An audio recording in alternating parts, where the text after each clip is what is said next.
Assalamualaikum warahmatullahi wabarakatuh. Perkenalkan, nama saya William Najah Saulia dari kelas 1D Program Studi Sistem Informasi, akan menjelaskan tentang sejarah komputer dari generasi pertama hingga saat ini.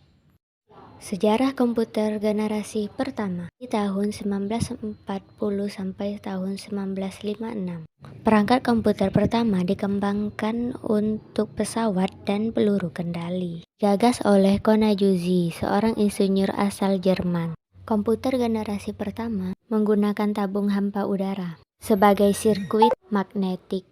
Komputer generasi pertama ini cukup mahal dan sangat besar, hampir memenuhi seluruh ruangan. Dan komputer generasi pertama ini memiliki bobot 30 ton, panjang 30 meter, dan tinggi 2,4 meter. Bahasa pemrograman ini hanya bisa menyelesaikan satu perhitungan dalam satu waktu, serta butuh berhari-hari dan berminggu-minggu untuk perhitungan yang baru. Komputer generasi kedua. Diciptakannya transistor pada generasi ini. Transistor menggantikan tabung hampa dan memulai perkembangan komputer.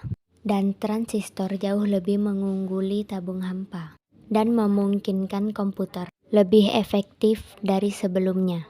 Pada generasi ini sudah melakukan pengembangan pada memori inti magnetik. Pada generasi ini sudah menggunakan bahasa pemrograman tingkat tinggi dan tidak terlalu banyak membutuhkan daya listrik dan jauh lebih efektif.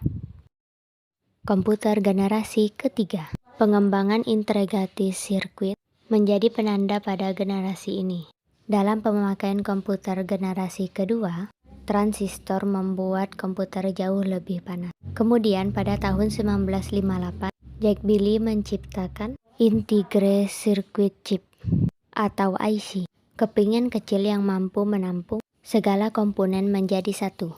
Komputer pada generasi ini jauh lebih efektif dan lebih kecil. Komputer generasi keempat. Mikroprosesor menjadi terobosan dalam mendatangkan komputer generasi keempat, dalam menyatukan ribuan IC ke dalam satu keping silikon. Komputer generasi pertama yang mengisi seluruh ruangan sekarang dapat digenggam dengan genggaman tangan. Dan muncullah laptop yang portable dan bisa dibawa kemana-mana. Komputer generasi kelima sekarang sampai masa depan. Komputer generasi kelima ini yang sering kita pakai sehari-hari, ditandai dengan munculnya LSI. LSI merupakan pemadatan ribuan mikroprosesor menjadi satu mikroprosesor. Komputer kuantum dan menggunakan nanoteknologi akan merubah wajah komputer di dunia. Tujuan komputer generasi kelima adalah mengembangkan komputer yang dapat merespons suara dan bahasa dan dapat belajar secara sadar.